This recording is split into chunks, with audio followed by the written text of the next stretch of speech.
Welcome back to Groovy Eggs Farm. I am Jeff, and that is a turkey buzzard. Yeah, they're kind of weird looking. I'm sure their mamas love them. Armadillo got hit in the road, and this is our road crew out here in the hills of Arkansas. The turkey buzzards clean up the roadkill. So yeah, I was able to zoom in on a couple of them. They do pretty quick work of it too.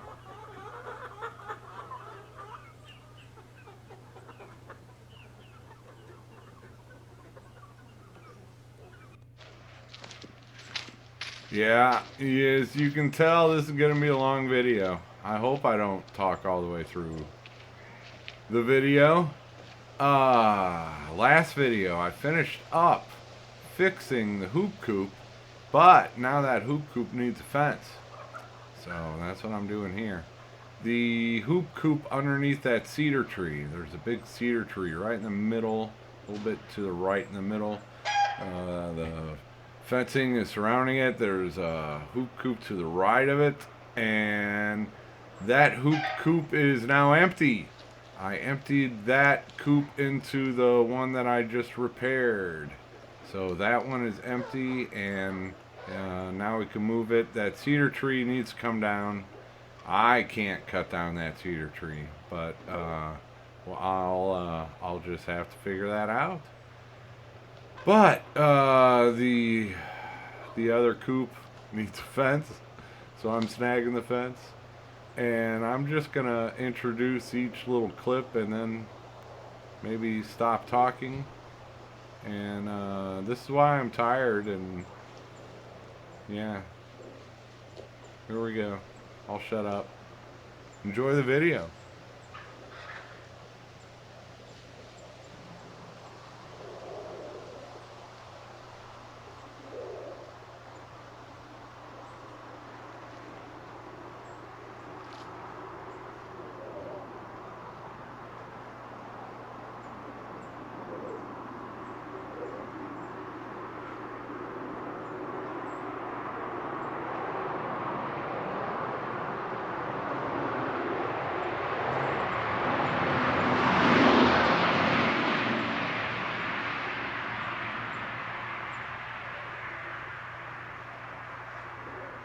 I do have some traffic, not a lot of traffic, and there's they got to slow down to like 40 going around the turn right by my place, so they're not doing 80 at least.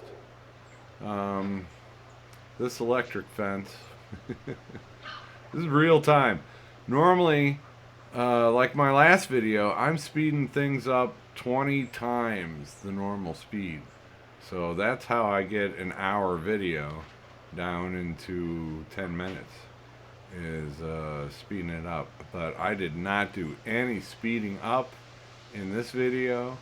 All you are going to see will be real time, and that's why it's almost an hour long, because this is, you know, actions speak louder than words. I can tell you all day long how long you know, this stuff takes.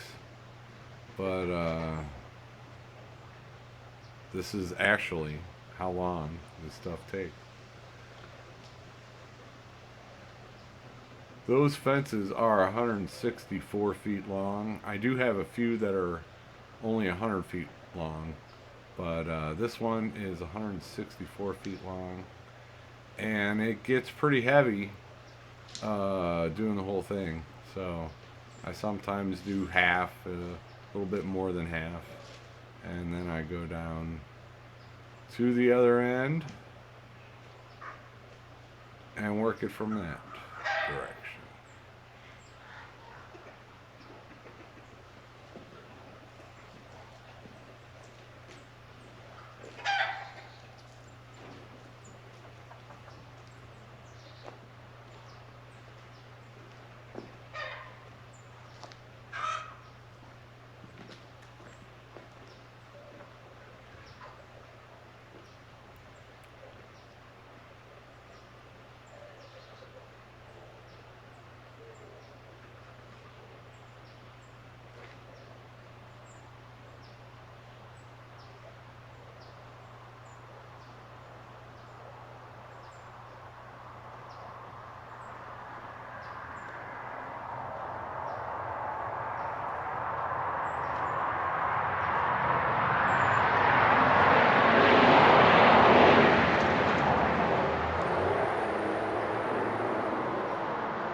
Ah, shuffling of the chickens.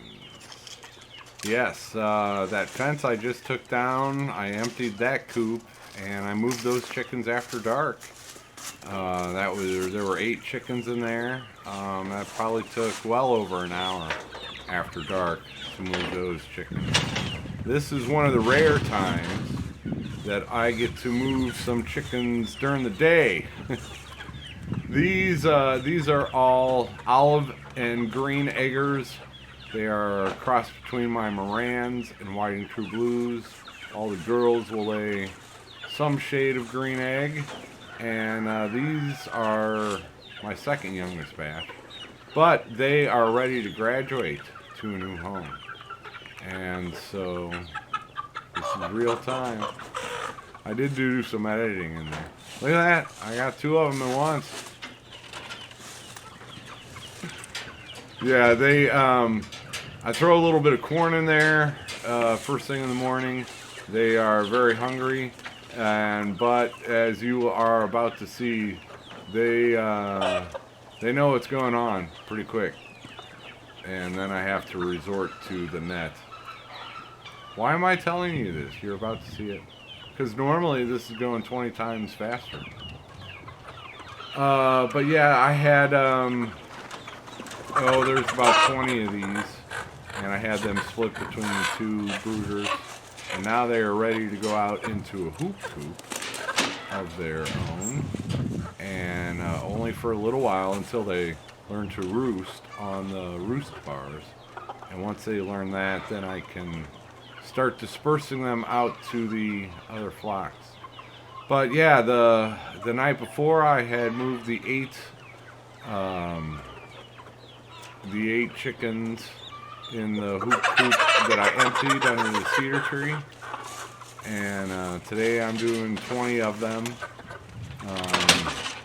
during the day.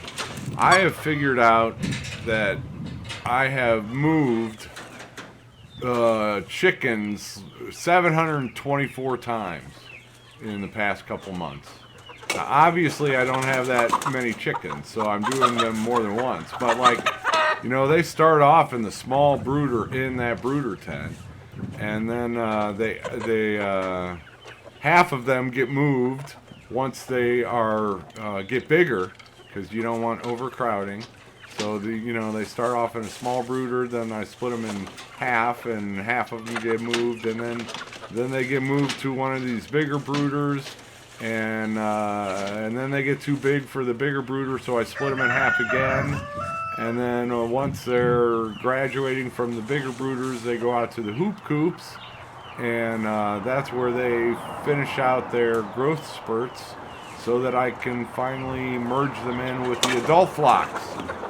So, most of these birds are being moved 3 or 4 times, and I've figured, and that's probably the low estimate, but I have done my share of moving chickens the past couple months. At least 724 that I could count. That's a lot of work after dark. Once they're in the hoop coops, that's the best time to snag them is after dark. When they are on the roost, all you have to do is walk in and grab them. Unlike this actually takes longer, because I gotta scoop them and all that jazz. Yeah, I'm always catching my shirt on sharp corners.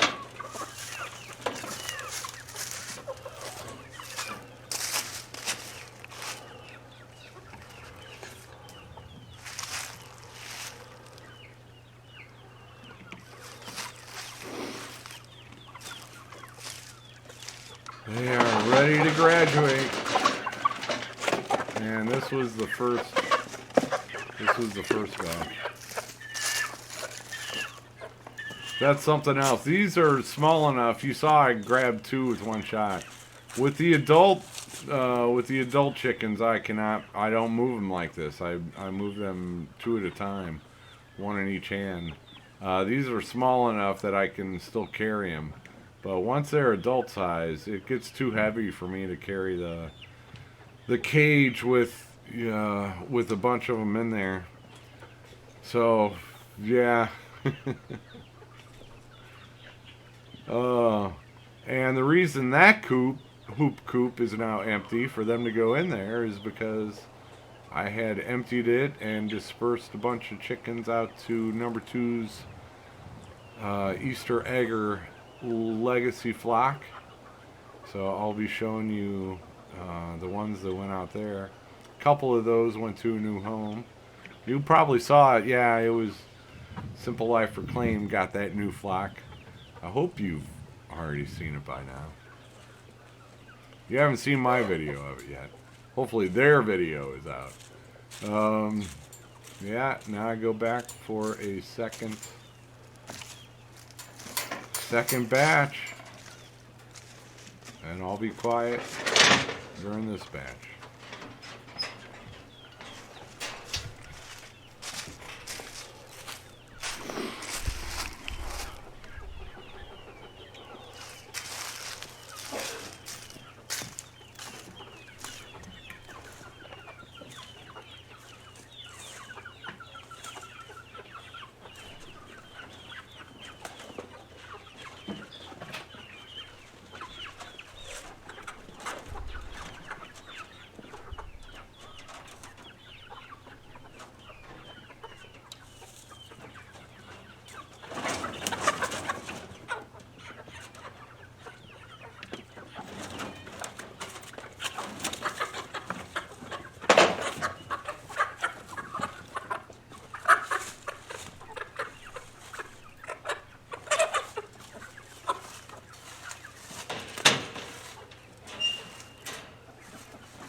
How many of you are in there?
I took the other fence down, and now it's time to put it back up. But before I do, I have some brush to clear. You can see there's already some chickens in that hoop coop back there. That's the one that I just rebuilt. So, yeah. The time is of the essence. They need that electric fence for protection. And so I am out there clearing some brush and, you know, stuff that is sticking up out of the ground. It snags the fencing, and it's just no fun. So it's best for me to clear some of the taller brush and get it out of the way. And that's what I'm doing. And you can see this is my second water station. I've got the 200 feet of hose out to this point, and I've got 1, 2, 3, 4 flocks right in this area, so that kind of that makes it easier on me rather than hauling water. But you know, in the middle of a winter storm, at 200 feet of hose, it ain't working.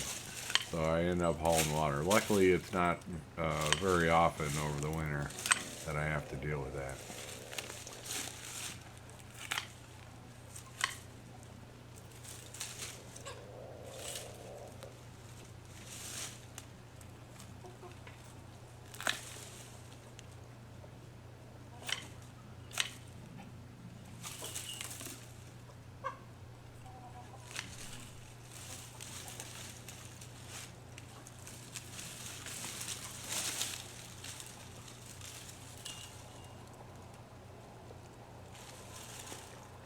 Before anybody says it or thinks it, no, I'm not getting goats.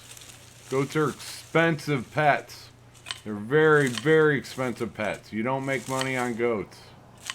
If I had money for extra pets, I'd have a livestock guardian dog. Goats will eat everything in a matter of no time. Then you gotta feed them. And they're always getting out and causing trouble. And I'm not a big fan of goats. I mean, to each their own. I'm sure but I didn't see a profit. I can make a profit off chickens. I could not see, unless you go big. You know, if you're raising meat goats for a profit and, you know, you're raising tons of them, then that might be doable. I haven't really looked into it, but I do know some people are out there doing it, so it must be possible. But just a few backyard goats, nobody ever makes money. It costs a fortune to keep them, and goats are just not a good idea unless you're swimming in the money, in my humble opinion.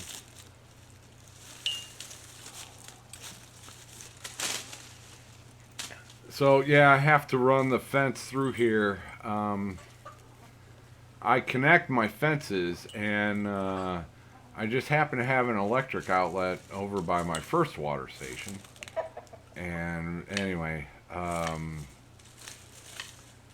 plugging a energizer directly into an outlet, you get a much better charge out of it, and you can run more fences on it. So I want to connect this new coop to that charger way over there. This will be the third fence on that charger. It can definitely handle it. I'll probably add a fourth fence on that charger coming up here soon. You'll see in a minute. The actions will speak louder than the words. I'm getting ahead of myself telling you what I'm doing. In that hoop coop are I think there are 22 girls and 1 boy. The boy will be going to the fraternity boys flock the next time I stick a group over there. But in there, those are all like Easter eggers and a few olive eggers. The difference between an Easter egger and an olive egger is an olive egger lays a dark green egg, dark enough to be considered olive. Easter eggers, they don't lay a dark green egg. If they laid a dark green egg, they'd be an olive egger. but Easter eggers do not lay a dark green egg. They can lay blue, they can lay shades of light green, they can also lay shades of light brown, and with some interesting peach or pink tints to them. But so that's kind of the difference. And when you try to create olive eggers, sometimes you will end up creating Easter eggers, meaning you want the dark green eggs, but when you do the breeding, you don't end up with dark green eggs. You end up with light green eggs. So that's what a bunch of those girls in there, they lay the light green eggs. Some of those I've had for several years. And but some of those are the newer, younger olive eggers that lay the dark ones. So what I'm going to do in here is put 2 black copper marans roosters. Those are from the breed that lay the dark brown eggs. And this will be what's called a back cross flock. Breeding the dark brown egg rooster, the black copper marans, to these ladies who lay light green or dark green eggs. What I'll be doing is just selecting the dark green eggs and hatching those. And when you do that, the dark brown egg rooster to the green egg hen, it's called a back cross. Half of those girls from that crossing will lay a darker green egg, and half the girls will lay a brown egg. So you got a 50-50 shot of some really cool shades of green, but the other 50% are going to lay a brown egg for you. But that's what I'm going to do with this flock. And right now, not all 22 of those are hens. A lot of those are youngsters. So for now, I'm going to put 2 black copper marans roosters in there. And then once the youngsters get older, then I'll create another flock with them. And that's the plan there. The boys are not in there yet. I should be out there doing that right now. More chickens to shuffle around. And more debris to get out of the way. There's the coop that was already here when I bought the place. That I don't think it's predator proof, but I can keep chickens in. I can, like when one of my roosters is being naughty, getting out all the time, and I don't want to chase them and deal with them, I can throw them in there for the day. And I might use it to test my hens to see what color egg they lay, but it's useful. I would love to just get rid of that's kind of a chicken run that they have built out to the side of it, but it's not protected from predators. I mean, maybe from hawks, but nothing else. So I'd rather get electric fence around it. All right, back to work.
shit.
And that is not how you put up a fence. Get 2 people. It will go 10 times faster. And yeah, rocks, twigs sticking up in the way. But this has been kind of a day in the life of me recently. Always something going on to get this chicken breeding operation up and going and expanding and growing. You know, this is expansion for me. Is a lot of these youngsters growing up, getting ready to start laying eggs. And you know, it's not. I don't have to do this every day. And what I really haven't been capturing is all the work after dark, because like these guys, they're cooped up, so they have to have food and water, and the best time to do that is after dark, because I guarantee if I open that door, 5 or 6 of them are gonna come running out and running around, and then it's just a mess. So it's always less work to get their food and water after dark, so none of them get out and you don't have to chase anybody around. And so a lot of that work has been done after dark, along with the shuffling of the chickens after dark. And something that I tried to get footage of, but the GoPro didn't cooperate, was putting leg bands on the chickens. That's something else that's very time consuming. And it's best done when you're scooting them around. So just pretty much every night I've had at least a couple hours after dark where I'm outside doing food and water, or shuffling them around, changing their leg bands. You know, they outgrow I start out with rubber bands, they outgrow those, and I move to zip ties, and they outgrow those, and I do a bigger zip tie, then I move them to the more permanent snap variety. But it's just it's wearing me out. But there's light at the end of the tunnel. As I get all these youngsters out, that's less work for me coming up in the future very soon. And one flock just went to a new home. Hopefully I'll be doing that a little bit more. And there we go. I have 164 foot long electric fence. It's not done yet. I have some support poles that go in like corners to help keep it up off the ground. And you know, still more work to do, but good enough to let this flock out for the first time. They've been cooped up for a couple days. See, as soon as you open that door, they're all coming out. Boy, how did he get in there? They are anxious. Those are all girls, one boy. They're about to get a couple more boys. Couple of my black copper marans. Young roosters. Maybe even Paul. From Country Road Cheer. And I'll probably do that tomorrow night. Give the ladies, and there's some youngsters in there that are like 4 months old or so. They still have some growing to do. But, alright. One additional flock here at Groovy Eggs Farm to help me expand my chicken breeding operation. And, you know, this and YouTube, that's my income. I get some side income here and there, but, you know, I'm working hard to make a living and have a little fun in life. And right now, it's really hard work, but I'm hoping it's going to pay off this year with a bunch of baby chicks. So, thank you for watching. Thanks for everything. Stick with me. It might be an exciting year. Take it easy, everybody.